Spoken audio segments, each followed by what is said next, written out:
Hello and welcome. Take those off real quick. For anyone new to the stream, each week we pick a new national park to explore together. And today we're exploring, we're exploring Shenandoah National Park. As you can see below me.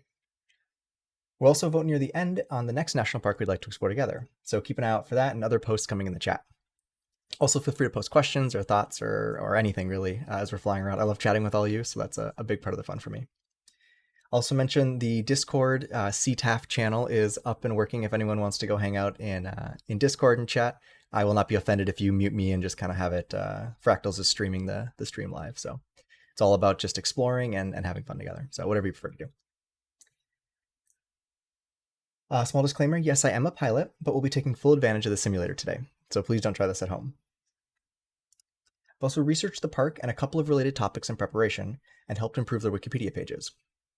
I use Wikipedia to make sure the facts are checked by others and to give back to a living body of knowledge that goes beyond our hour together.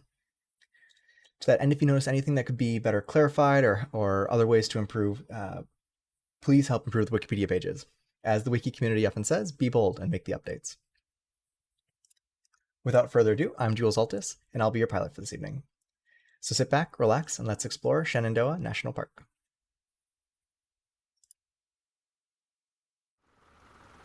See if I can get myself in a little rollout here. Hey there, everyone. So I did build in, thank you, Fractals, a little stop along the way for a touchdown at another airport. So if folks are excited to do that, that was something that another pilot mentioned last week as something that they enjoyed about fly-ins, is just sort of stopping at other airports along the way. So our first waypoint actually is another airport, and we'll do a little landing there just for the fun of it. If we like that, I'll try and build that into future flight plans. If not, then we'll remove it. That's just fine. Get myself a little lift off here. So I'm flying an X-Cub today, which is sort of a fun high-wing backcountry plane. Great way to go and see the national parks. Trim that up. Quick find where I am in my notes here.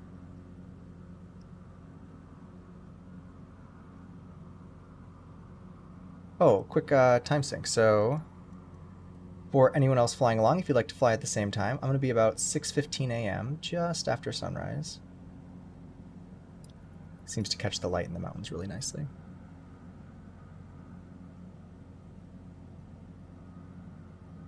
A couple small administrative updates. So next week, there's going to be the Sim 4 update that comes out for Microsoft Flight Simulator. And so if you were, it's probably a good idea before the live stream to go and download whatever the latest update is. That way you don't get stuck downloading and not able to fly along. Also, just a heads up there. As you may have heard in past streams, I try to pick at least one area to improve. So there's two things I'm trying out this week, actually. One is the camera now will follow me as I move around, which is kind of cool. So we'll see how well that works and if it actually matters or not. It doesn't fix the lighting coming from the window over there, but that's right. The other thing that we're trying is this landing at this first national park, or this first airport, so that'll be fun. Last thing I'll mention, this park when I was flying around seemed like a beautiful place to go in VR. So anyone who's flying along in a VR headset, let me know afterwards if it's a fun one to go see, because I'll often get asked by folks in Reddit or in different Discord communities, like what good VR parks are. And I always recommend Kenai Fjords is a really good one, but this one might be on that list too, if people enjoy it. All right, so it looks like we have 3 votes on not yet for have you been to this national park. So I'm in that same category. I've never been here. Although, much like the other national parks, after having researched, I feel like I really should pop out and kind of show the terrain we're dealing with here. So we have some ridges off to our left. The Shenandoah River is just off here, and I'll actually kind of curve over here. You can see off near where Flying Singer is. Oh yeah, there, Flying Singer.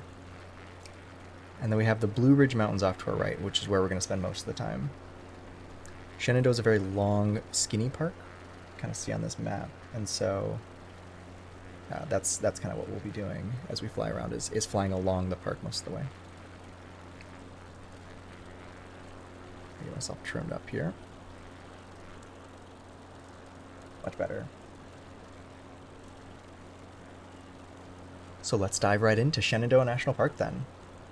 Starting with a park purpose statement. So Shenandoah National Park preserves and protects nationally significant cultural and natural and cultural resources, scenic beauty, and congressionally designated wilderness within Virginia's northern Blue Ridge Mountains, and provides a broad range of opportunities for public enjoyment, recreation, inspiration, and stewardship. I actually was able to find quite a few cool park videos, way more than we have time for. So if you're someone who likes those sort of media put out by the National Park Service, this is a great park for checking out some of those. After the live stream, I'll post a link to a series of videos that are really good that just talk about the park itself. We'll watch the second of 6 videos in that series here in just a moment. So I mentioned we'll watch 2 videos. So the first one focuses more on the history of the park and how it came to be and why. The second one is loaded with lots of pretty footage and gives a really heartfelt message about the park. It also hints at some of the Civilian Conservation Corps work that was done there and how they helped build it. And then it kind of it rounds out with a nice message about the future. So the first one's a little bit more looking backwards, and the next one's a little bit more looking forwards, is how I think about them. Let me pull that up here real quick. And I'll tell you what, I'm actually going to set up my autopilot, which is going to be just a little bit higher here. Okay, great. So again, I try to do this during the live stream so folks can see if they are also setting up autopilot. Let's flip on nav mode. I'm at a high enough altitude, although I think in my instructions I say 4,500, but this is fine. And then engage the autopilot.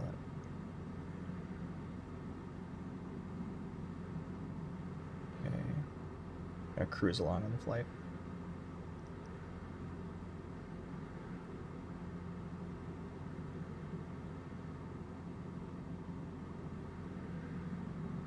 Okay. Oops. Sorry, I got distracted there. Let's see if this works.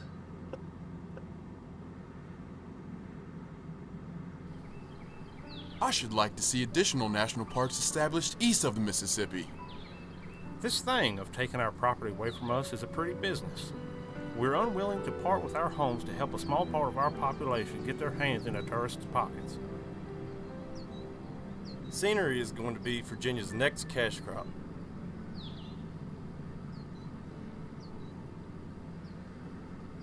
In the early 1920s, as national parks grew in popularity, NPS director Stephen Mather proposed establishing national parks in the east, nearer the nation's population centers. Virginia's leadership saw Mather's vision as an opportunity to promote tourism as a viable industry that wouldn't sacrifice the beauty of the area. They began a campaign to win authorization, promoting the Blue Ridge Mountains of Virginia as pristine and uninhabited, despite the thousands of people living and working there. In 1926, Congress authorized Shenandoah National Park, but delegated no funds to secure the privately owned land. Local enthusiasts began the task of raising money to obtain the property. Meanwhile, landowners and residents tried to determine how they would be affected. In the end, the Commonwealth of Virginia used the law of eminent domain to condemn and purchase over 1,000 tracts of land. Residents were relocated amid much confusion and a mixture of excitement and heartbreak. Some relished the opportunity to move out of the mountains, while others were devastated. National Park Service managers arrived and began the work of crafting an eastern park in the Western tradition, removing as much evidence of human habitation as possible. The Civilian Conservation Corps built infrastructure, trails, and overlooks, and revegetated the mountain. Today, Shenandoah National Park hosts millions of people who walk its trails, enjoy its lodges, and find rest and rejuvenation, just as the visionaries had hoped. The park's existence pumps an estimated $80 million annually into the local economy. But what of those displaced? How do we weigh the passions, consequences, and trade-offs of the decision to save a place in perpetuity for the American people against the rights of the individual? What is our responsibility today to those who sacrificed homes and livelihoods? As President Jimmy Carter said, "We are stewards of an irreplaceable environment. This is an awesome task as well as a precious gift." The continuing stewardship of Shenandoah National Park honors not only the vision, but also the sacrifice that brought it into being.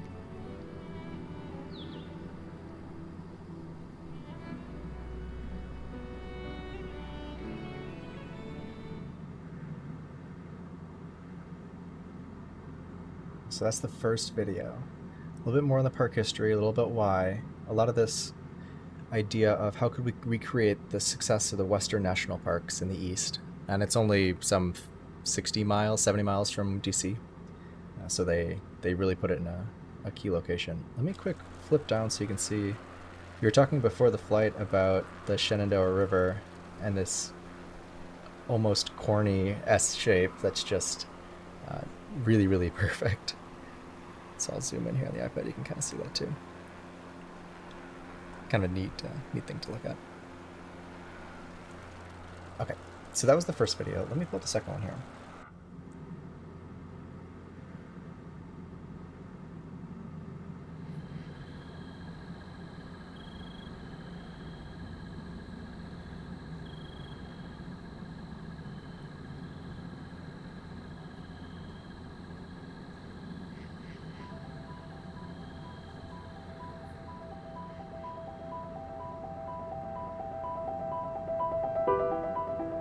If these walls could talk, they would fill in the spaces between the stones and the stories.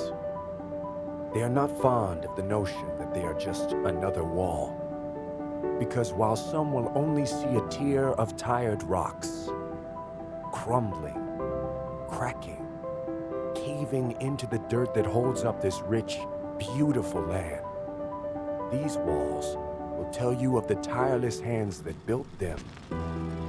Those of the sweat-soaked, bent-backed young men just trying to send a few bucks home. They would speak of a time when they stood proud, watching over the procession of a president, the birth of a national park, the first gasps of equality, and innumerable exclamations of delight.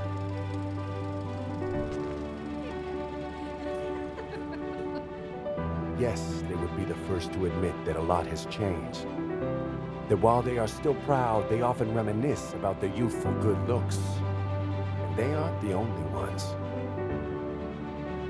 You see, they'd exclaim, it isn't about the pavement, or the mortar, or the rocks even. It's about the spirit of this place. The hearts of those who poured everything they had into Shenandoah National Park. And the hearts of those who do not yet know that they love her. So what is their legacy, they'd ask? Will they stand tall and proud, watching us as we're rendered speechless by the fading sun behind them? If these walls could talk, they may have all of this to say. Or maybe they would simply whisper, "Thank you."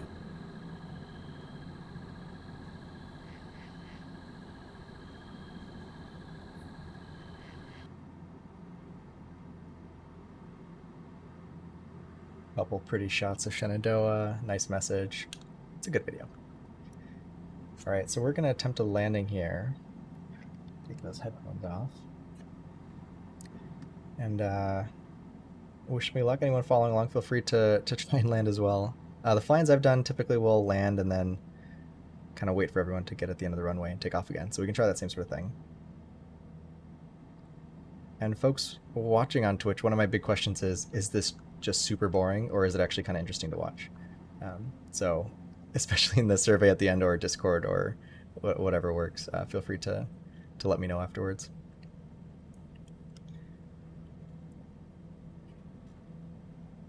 Since I'm not going to be able to keep up with my show notes while I'm landing, I'll give a little bit of information on kind of what I'm thinking about, kind of interesting. This is a tailwheel plane, so I'm not actually certified to land this kind of plane, which is, always a good start to a sentence.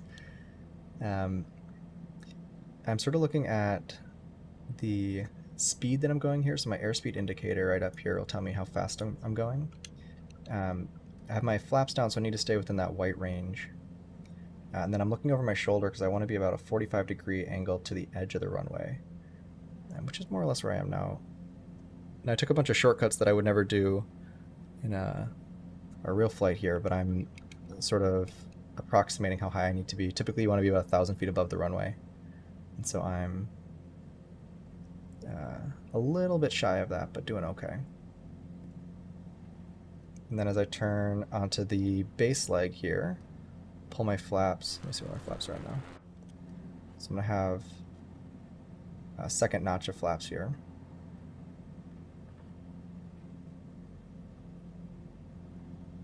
Kind of a short base turn here. Some airports will have a sort of glide slope indicator light, so it'll have some way of telling you if you're coming in at the right angle. This airport does not, so I'm just sort of looking at it and trying to figure out which way I'm going.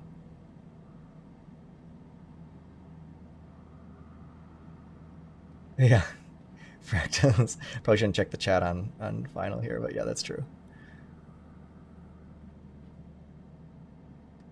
A lot of these YouTube videos, some of the national parks put out really good content. Shenandoah had a lot of really well done ones, actually, with very few views. And I was looking at it kind of going like, oh no, it's too bad more people should be watching these. All right, so I'm coming in too fast. We should be okay for simple landing. So however much speed you bring in, you then have to bleed off in the end. So I'm sort of, I need to hover above the runway for quite a bit longer because I had so much speed coming in. Let's see how that works. There we go. Okay, and then to brake lightly because I actually do need to slow the plane down.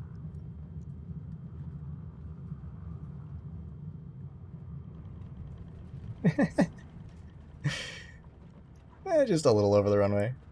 That's right.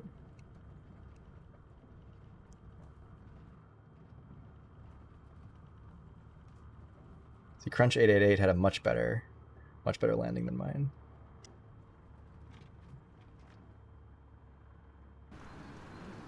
I'll give folks a second to land here. Hello there.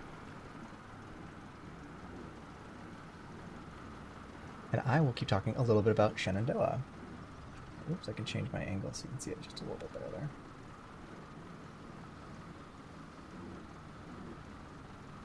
The person of the week this week then, so we talked a little bit about Shenandoah, we talked about the park itself, and they mentioned a couple of times the Civilian Conservation Corps, the CCC.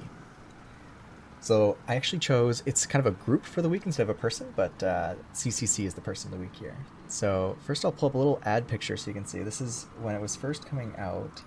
This is a way that it was being advertised. So a young man's opportunity for work, play, study, and health. One take on it. And you can see here's a picture of a bunch of folks as they were leaving. So this is from Lassen National Forest. There were a ton of different national parks that benefited from the CCC. Many that we've been to, Lassen being one, Pinnacles being another. I jotted a couple of ones down, but it's Big Bend is another one. There's quite a few, and they all benefited immensely from it. So you remember in Pinnacles, people talk about how great the hiking trails are. Well, that's because the CCC went in and kind of dug out into the rocks the footholds you need to actually be able to climb those sort of things. As a quick aside, for those of you who love a good airplane connection, Chuck Yeager was also in the CCC. So you may remember him. He's the test pilot who broke the sound barrier. It's a kind of a famous character on that. All right. I don't know if I'm going to say that one right, but Anyo 1 and Crunch 88. We got Flying String on the runway. Why don't we say we take off here again? So I'm going to take off the same way, the opposite way I landed, just take off on 28. Oh, you can kind of see, this is sort of fun. You don't typically get to see. So when I land at an airport, ForeFlight will automatically pull up the runway diagram and sort of tell you where you are on it. So that's pretty nice. All right, let's get ourselves rolling here.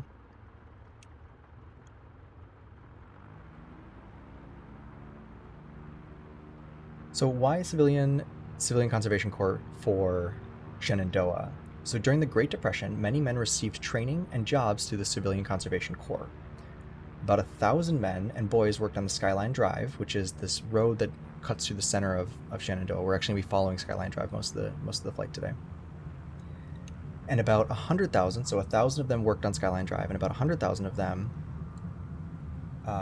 worked in Virginia during the agency's existence. In Shenandoah Park, the CCC crews removed many of the dead chestnut trees, whose skeletons there's a plight that wiped out a lot of chestnut trees, so a lot of dead trees that were around, whose skeletons marred the views of the new park, as well as constructed trails and facilities. Tourism revenues also skyrocketed. Also, make a quick nod, because I think the history here is important to keep in mind.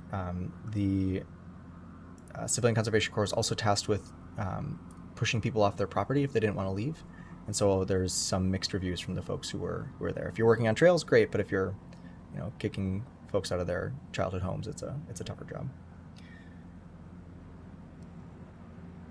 So I mentioned already that CC comes up in a lot of different parks: Pinnacles National Park, Big Bend National Park. Those are the ones just off the top of my head from before. So Civilian Conservation Corps was a voluntary public relief program that operated from 1933 to 1942 in the United States for unemployed. Oops, let me flip back to this map. Unemployed, unmarried men ages 18 to 25, and eventually expanded to ages 17 to 28.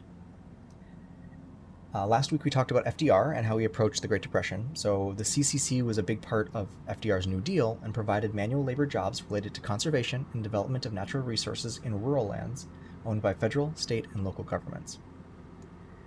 The CCC was designed to provide jobs for young men and to relieve families who had difficulty finding jobs during the Great Depression in the U.S. Maximum enrollment at any one time was 300,000. Through the course of its 9 years in operation, 3 million young men participated in the CCC, which provided them with shelter, clothing, and food, along with a wage of $30, which is equivalent to about $600 in 2020 per month. So in today's money, about $600 per month. However, $25 of that, so of the 30 they got, 25 had to be sent home to their families. So a lot of the income then became things that was beneficial to the family. Let me get my autopilot set up real quick here. Let's see how folks doing back down the way. Okay, cool. So similar to what I was doing before, I'm actually going to do a slightly different mode here and climb up to the altitude I want to be at.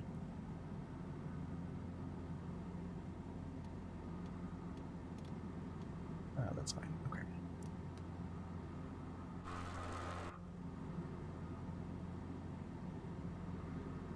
Right, and we're flying. Cool. The American public made the CCC the most popular of all New Deal programs. Sources at the time claimed an individual's enrollment in the CCC led to improved physical condition, heightened morale, and increased employability. The CCC also led to a greater public awareness and appreciation for the outdoors and the nation's natural resources, and the continued need for a carefully planned, comprehensive national program for the protection and development of those natural resources. So it had a big impact both on the people, but also on the way that the country related to places like national parks, which is pretty big deal, especially to those of us who love the national parks. It's a big reason why they were successful. All right, we are entering Shenandoah now. This is the Blue Ridge Mountains that we're going to be flying along. I will pop out of the plane from time to time because the views are incredible, to say the least. It has some almost silly number of overlooks. If you zoom in on some of these key areas, it's like, switch to the big iPad. But if you look at the park map, it's like every, I don't know how frequently, but just the entire way down, it's overlooks and overlooks, and they're all supposed to be very pretty.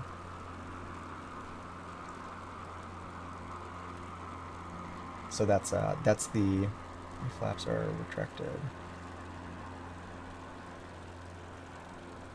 Oh, okay. Mad Wisdom Real, glad to hear. I can practice the landings a little bit more. I'm using a controller, which is sort of not the way you typically land a plane, as it turns out. Thanks, Fractals. Yeah, I had mine all the way retracted for the takeoff, which is okay in this plane. But anyway, okay. So this red line that we're following along is the Skyline Drive, and you'll see it show up a little bit in the game as we get closer. But yeah, that's the sort of the high-level view on that. So speaking of sort of the natural resource of these parks and the CCC's protection of them, one natural resource that was particularly important to the park is the rivers. And this is especially because of their excellent trout fishing. So our first topic today is going to be about fly fishing. Let's see if I can get Fractals. You mind posting up that poll? And a little bit of the connection to the park. So streams and rivers in the park are very popular with fly fishermen for the native brook trout, as well as there's two other trout that are in the park that you can go fish for. It's such an appealing area. When President Hoover instructed his secretary to find a secluded retreat site within 100 miles of Washington, D.C., and, more importantly, close to an excellent trout stream for fishing, the site that would later become Shenandoah National Park was chosen. So there's a little Camp Rapidan, which when we fly past it, I'll point it out. It's kind of nestled in the hills. And this Camp Rapidan, which is rapid as in River Rapids and Anne as in Queen Anne, Rapid Anne, but it's one word, so or it used to be two words, now it's one word. That Rapidan Camp, was sort of a precursor to the modern Camp David. So if that helps with sort of framing how it fits into the president's life, that's what it's supposed to be. The Rapidan River, which is near where the camp was built, ranks the number 38 in Trout Unlimited's Guide to America's 100 Best Trout Streams. So it's number 38 of the best trout streams in the U.S. I got a couple votes coming in here. So the poll: what are dry flies? Is it flies designed to be buoyant or land softly on the surface of a water? Flies that, remember, these are flies as in artificial flies. So let me pop back in here. Artificial flies like used for fly fishing. We'll talk about that in just a second. Or is it flies that haven't been rained on recently? Or flies that don't touch the water? Give folks a second to vote here.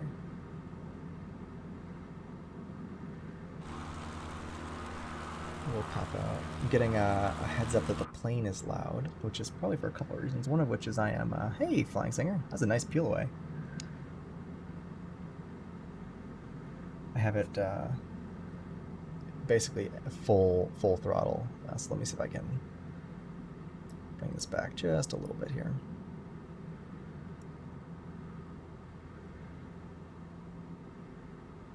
That should help. It's a little bit of a slower plane, so I worry about getting through the whole park, but we should be able to get most of it.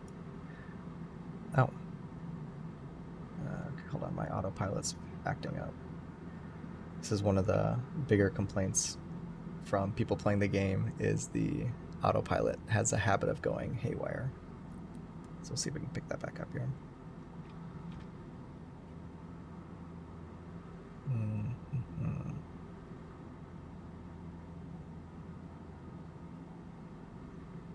Let me see.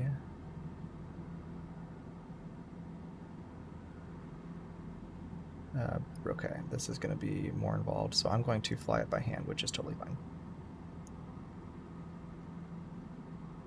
I just need to pay more attention to what I'm doing, which is probably okay. Alright, so we're flying just over the Skyline Drive now. Alright, pardon the quick distraction. Hey there, Odd Reasoning. So the correct answer on the poll is flies designed to be buoyant or land softly on the surface of the water. So letter A on this one. Nice job. The guess is there. So who all has been fly fishing? Any good stories from catches you've had or experiences on it? Feel free to post little thoughts in the chat on it. I have been fly fishing a couple of times. I technically have the fly fishing merit badge. Not technically, I do have the fly fishing merit badge. Which was a pretty cool way to do it. But I also got to go fly fishing up in Boundary Waters, BWCAW, in northern Minnesota, which is pretty fun. A fun place to go fly fishing. So what is fly fishing? In fly fishing, fish are caught by using a lightweight lure called an artificial fly that are cast with a fly rod and fly line. The fly line itself is heavy enough to send a fly to a target. So the line itself is heavy enough to send the fly to the target. So unlike other kinds of fishing where you use the lure to send it to the target, you're using the line itself. This is kind of what it looks like. Just a quick picture of it. So you can see he's got that kind of loop at the end of the line. We'll talk about that a little bit. Kind of weighted out in the water. That's a common way to do it. We'll also watch a video at the end from someone fishing in New River Gorge National Park. And you'll get to see a little bit of how he does it, which is helpful, I think, to get that extra context. I got a heads up that the plane's engine is loud, so I'm gonna do a quick sound check here. Just bump that down to maybe a 10. Okay.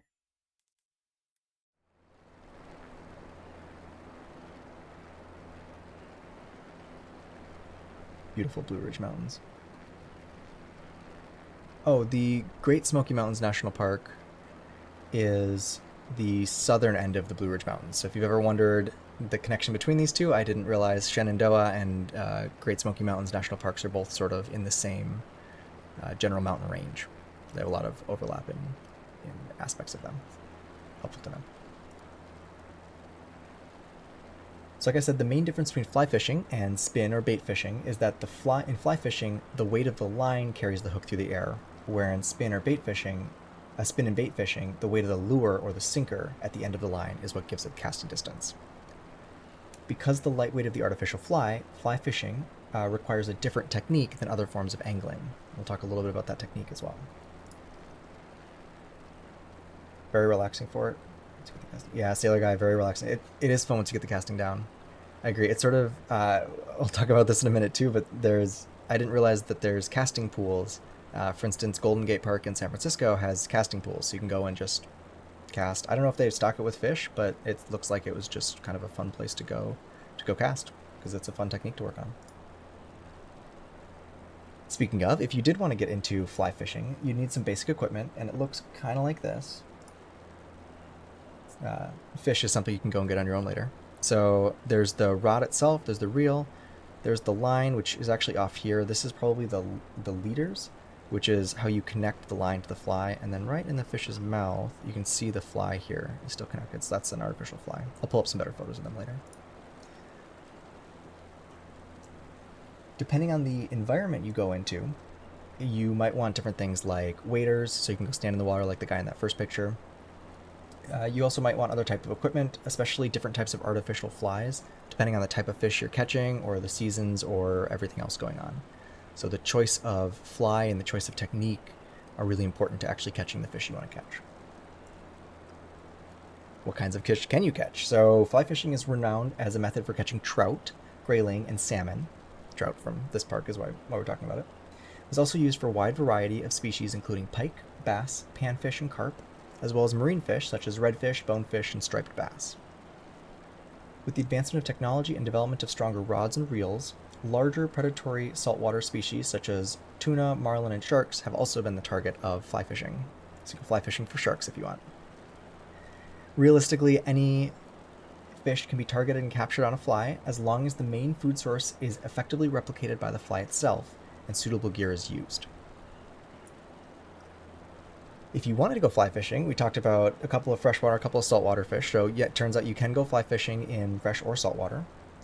North Americans usually distinguish freshwater fishing between cold water species, which would be trout, salmon, steelhead, and warm water species, which would be most notably bass. Techniques for fly fishing differ based on the habitat, so we talked a little bit about using different flies, but also you have different techniques if it's a lake or a pond, or if it's a small stream, if you're in a bay or an open ocean. It all kind of changes things. All right, so that's sort of the highest level view of fly fishing. So when you get down to it, the first part of working with fly fishing is sort of choosing a fly.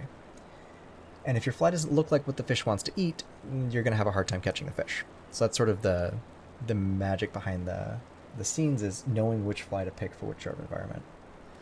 And Sailor Guy, feel free to throw in other fun facts on fly fishing as you go. It sounds like you've been a couple of times. So this is a collection of a bunch of different flies, and anyone that I've gone fly fishing with who does this a lot, this is sort of what it looks like. They'll go and they open up their 4 boxes of flies, and they'll pull out the exact one that they want for that exact day. But this is sort of the different assortment of flies that you might use for some different types of fish. Artificial flies are of several types, some imitating an insect, either a flying or swimming insect. Others can be a bait fish or a crustacean, and others are just attractors, and they're just meant to attract fish but don't look at anything like something in nature. Flies can be made to either float or sink, and range in size from a few millimeters to 30 centimeters long, although most are between 1 and 5 centimeters. So that's like 1 and a half inch to an inch and a half or so. Artificial flies are made by fastening hair, fur, feathers, and other materials, both natural and synthetic, onto a hook.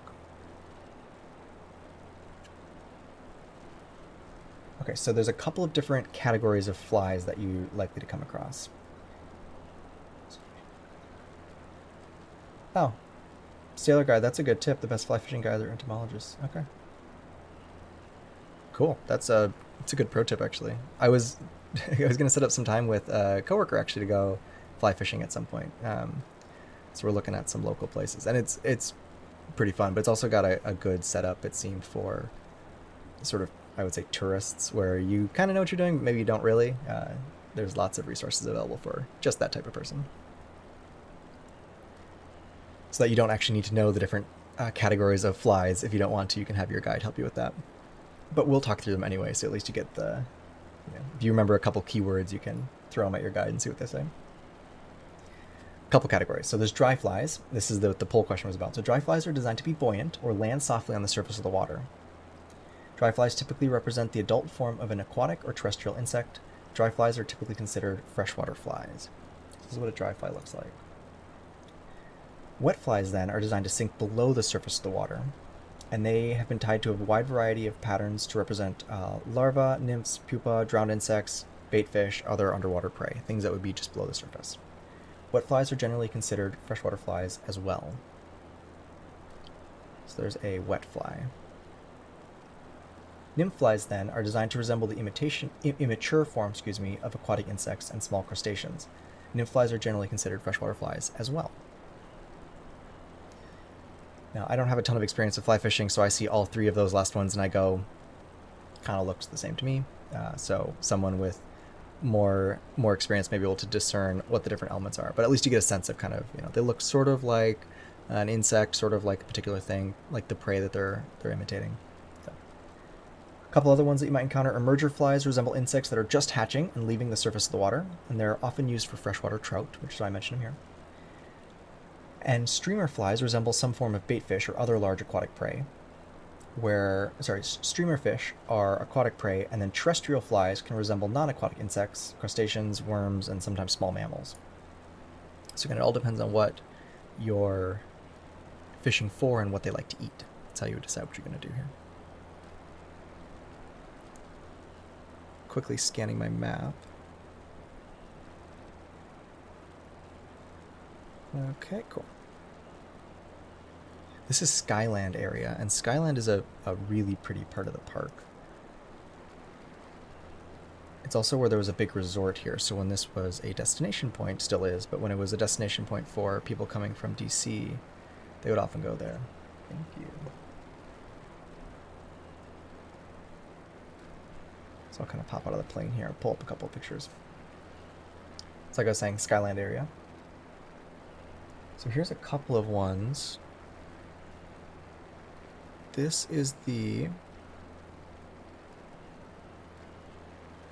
Make sure I don't jump too far into these. Okay, yeah, this is great. So Skyline Drive looks sort of like this. The park is famous for what's called leaf peeping, so going to see the leaves change colors in the fall. It's supposed to be a wonderful thing to go and witness. And here's one picture of what that looks like. So this is along Skyline Drive, also just to see what the Skyline Drive looks like. There's those rocks featured in the second video we watched. We talked about the changing seasons in Guadalupe National Park, so if you're curious to learn more about that, that's a great place to learn about the seasons. But this park in particular is a very pretty one for the fall. They're Hogback Mountain in the winter, so this is sort of around where we are now. It looks sort of like this. Grabbing this once, you can get the kind of low-hanging fog view, but also it's a place that has different seasons, and it dramatically changes what the overview looks like. And then let me pull up, this one is the Pinnacles Overlook, so we're passing, again, we actually just passed Pinnacles a little bit ago. I think the game does a really good job of capturing this same sort of feel, but that's what it looks like over that actual overlook. And the last one I'll pull up here real quick is the Skyland Resort. So this is a lodge in the Skyland Resort. But the sort of buildings up there are pretty and a cool place to stop by.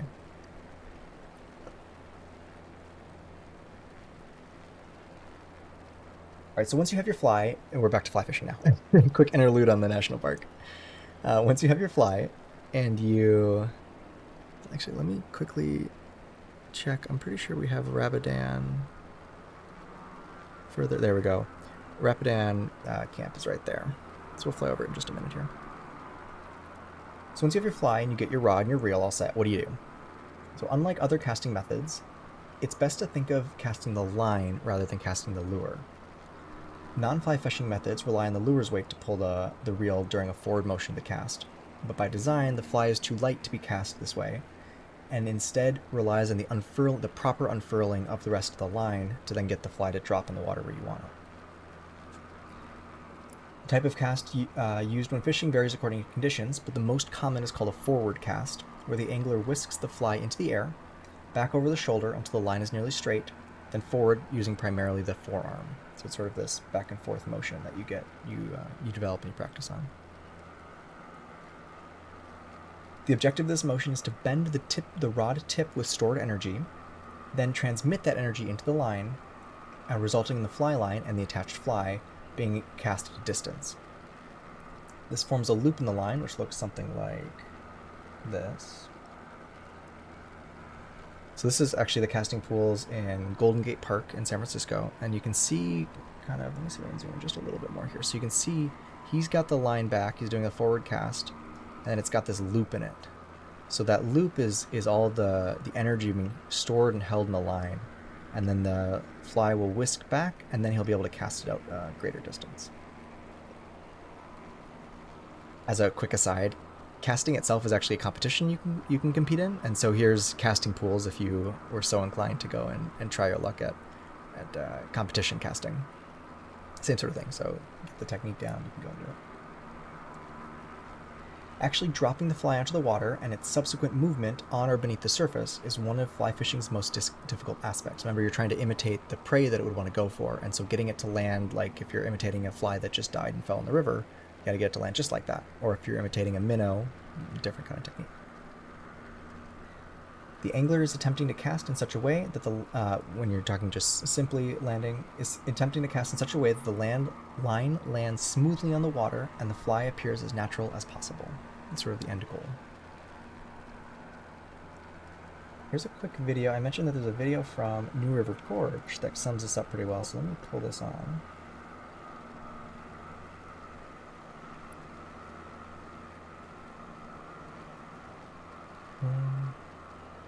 It's like a minute long, so we'll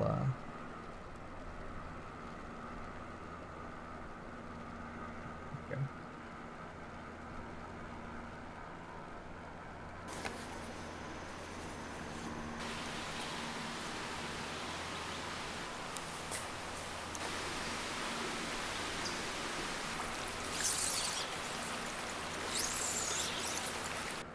You see him casting back and forth like that, so he's building up energy in the line to cast it further. Fly fishing in West Virginia ain't like fly fishing out west. Most people have that a river runs through it kind of fly fishing mentality where they think you're gonna like get up on a rock and throw like 300 feet and stay there for an hour. It's not what it's like here. When we're rolling through here and there's a mix of smallmouth, there might be some trout, and they're not eating topwater. They're primarily eating subsurface stuff. Yeah, it's like run up the creek. We've been maybe a mile. The fishable section of this creek is probably 10 miles. It's about to change gradient and get much, much steeper. I mean, it just gets more beautiful as you go up. You should hike in here sometime. Just a couple of little scenes of fly fishing, but hopefully that gives a little bit more context of sort of what it looks like when you're actually doing it. I'm gonna angle the plane just over to our left. Here is Rapidan Camp, Presidential Retreat, and excellent fishing spot. Go back here.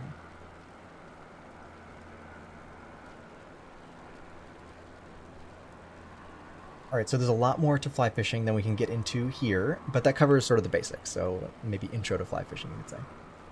If you're interested to check it out, I'd highly recommend teaming up with either a guide or someone who can teach you the basics. It's a blast and well-deserving of author Isaac Walton calling it the contemplative man's recreation. All right, so in summary, fly fishing is a type of fishing where fish are caught by using a lightweight lure called an artificial fly that are cast with a fly rod and fly line. The fly line itself is heavy enough to send the fly to the target, and casting can be thought of more like casting the line than casting the lure. Many different types of fish can be caught while fly fishing, and there are many styles of flies and casts depending on the circumstances. Of course, that's all just the mechanics of fly fishing. So in case you want to try actually watching some fly fishing, you know what the best way to watch a fly fishing tournament is? On a live stream. It's a meta joke because this is also a live stream. So, Fractals, afterwards, you can tell me if I should continue explaining my jokes afterwards, or if it's better to let them burn on their own. Hey, thanks, Nublatos. Okay, that closes out fly fishing. Fractals, do you mind putting up our second topic today, which is also fishing related? So we talked a little bit about fly fishing, how do you catch a fish, and the second topic is trout, a particular kind of fish. So we already talked about how Rapidan River is a great place for fly fishing. There's actually 3 trout you may see in the park if you go fishing there. So there's the brook, brown, and river trout.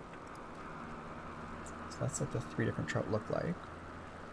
I'm sorry, brook, brown, and rainbow trout is what I meant to say.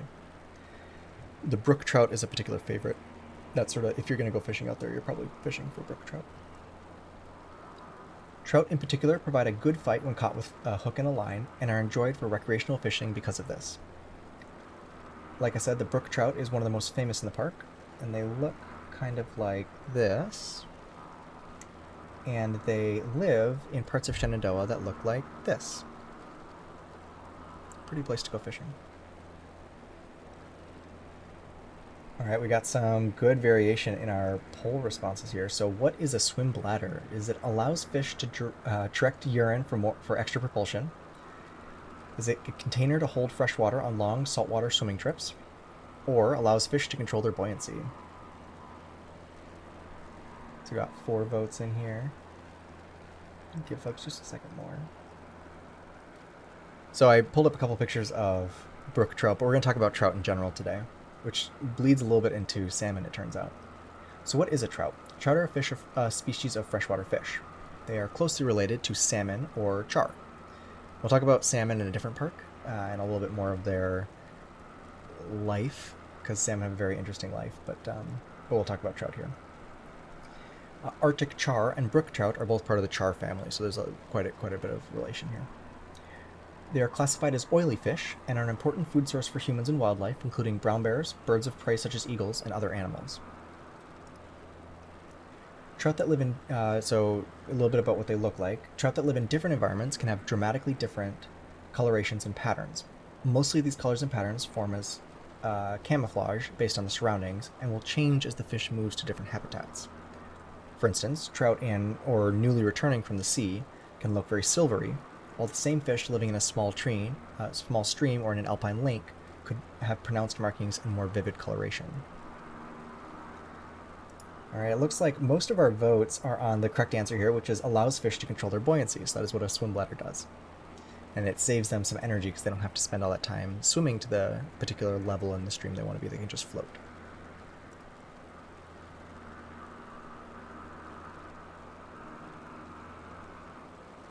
So where do trout live? They're typically found in cool, between 50 and 60 degree Fahrenheit, clear streams and lakes. Lake trout and most other trout live in freshwater lakes and rivers exclusively, while there are others, such as the steelhead, which is a kind of coastal rainbow trout, that can spend 2 or 3 years at sea before returning to freshwater to spawn. This is typically something you'd see in salmon, but there are a couple trout that do it. They're distributed naturally throughout North America, Northern Asia, and Europe. As far as diets go, trout typically feed on other fish and soft-bodied aquatic invertebrates, things like dragonflies, stoneflies, mollusks, that sort of thing. In lakes, various species of zooplankton often form a large part of their diet. In general, trout larger than 12 inches prey almost exclusively on other fish when they're available. Adult, so if it's longer than 12 inches, trout is longer than 12 inches, probably feeding on other fish. An adult trout will devour smaller fishes of up to 1/3 of their length. So if you have a 12-inch fish that's eating everything it's eating as other fish, it's eating up to 4-inch long fish. Pretty impressive. Trout who swim the streams love to feed on land animals, aquatic life, and flies. Land animals here is not like, it's not like a hippopotamus, like not hippopotamus, whatever crocodiles eat on the land. We're talking like a mouse falls off a tree and lands in the water sort of situation. For adaptations to their environment, the trout have a swim bladder, which we talked about in the poll, and that swim bladder is connected to their esophagus, which is not unusual, not unheard of, but it's a little different for fish. Because it's connected to their esophagus, it means that they can gulp or rapidly expel air from their swim bladder. So they can actually, when they go up to gulp at the surface, they can be getting air. Other fish, if they don't have that connection, they sort of have to pull it out of their, I believe, out of the bloodstream or something like that. It's sort of a complicated process to make it happen. Just a quick sidebar on swim bladders because they're fascinating. If you haven't seen one, this is what they look like. Pretty straightforward, a little two-chamber thing. And it's located here on the fish, this top section. So, go by to control buoyancy. As far as taste goes, trout are somewhat bony, but the flesh is generally considered to be tasty. The flavor of the flesh is heavily influenced by the diet of the fish. For instance, trout that have been feeding on crustaceans tend to be more flavorful than those feeding primarily on insects. Quick question to the chat. Does anyone have a favorite type of fish to eat?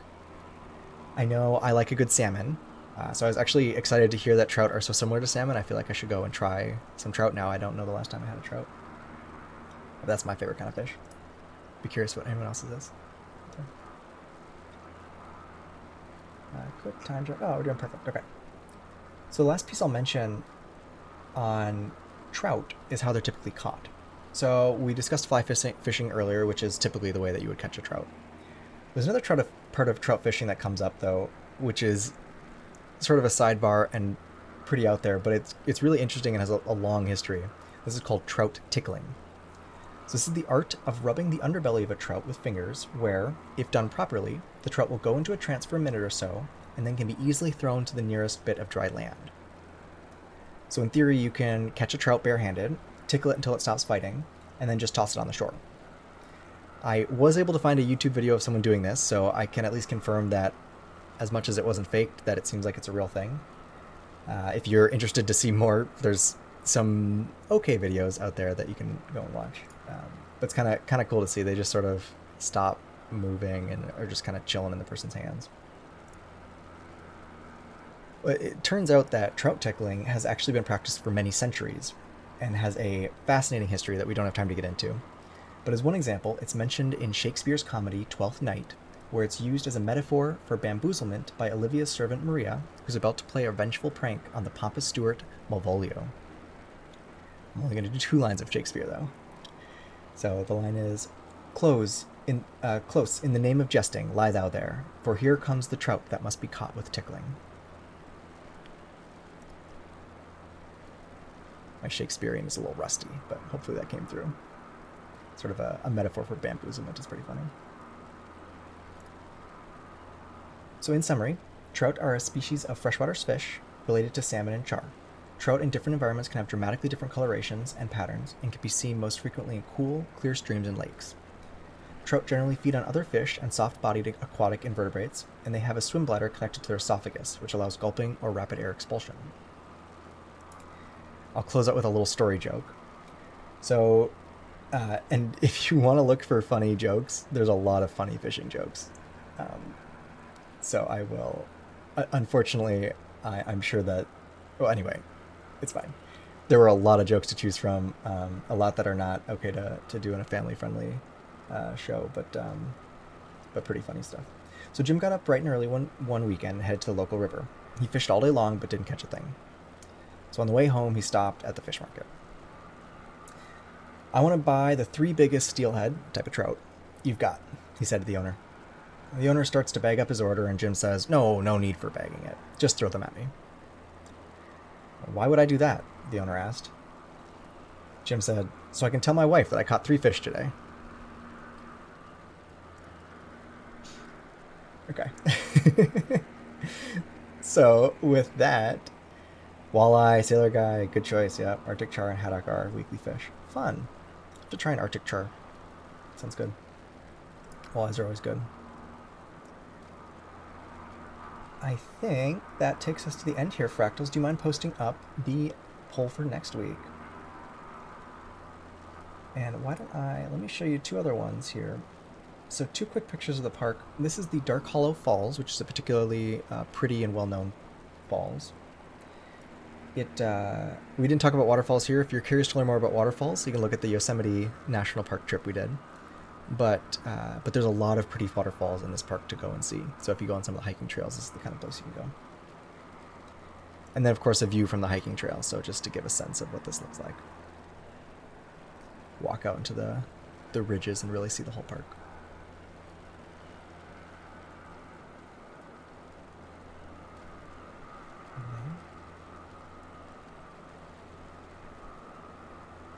Oh, Mad Wisman Girl. That's good to know.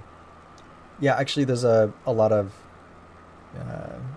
You should look into the fishing regulations if you're going to go fishing, because they definitely have some particular rules that you need to make sure you're following. Although with trout, they seem to be pretty easy on them. So while Fractals is posting those ones up, thank you. So he put up the survey for input. So if you have thoughts about the live stream, things you'd like to see changed or done differently, suggestions in general, especially since we did a sort of midstream landing, which was a new thing for me. I'd be curious how people like that. Discord for community if you want to come hang out, talk about national parks, flying, whatever else. And then Twitter if you just want the notifications. So folks are voting on that. Today we talked about Shenandoah National Park. Talked a little bit about the Civilian Conservation Corps, the CCC. We talked about fly fishing, and then we went right into talking about trout. So a lot of fish-related things today, which sort of makes sense with the Rapidan camp and all of the above. So the question on the survey is, what park are we exploring together next time? There's, I'm going to say these wrong. I know I'm going to need to say them on the stream. I don't know why I don't look it up. Wrangell St. Elias National Park, an Alaska National Park. Channel Islands National Park, which is a national park in California. Or Death Valley National Park, which is another park in California. Give folks a minute here. It looks like Channel Islands is doing pretty well, though. We're going to get just to the edge of this park, probably. Do kind of the look back. Flying Singer, that pack that you have that changes it so it's like low-level fog, this is probably a great park for that. So let's see if I can do that. This is, the fog in the park is actually a pretty big thing. It's a little bit lower level than that, but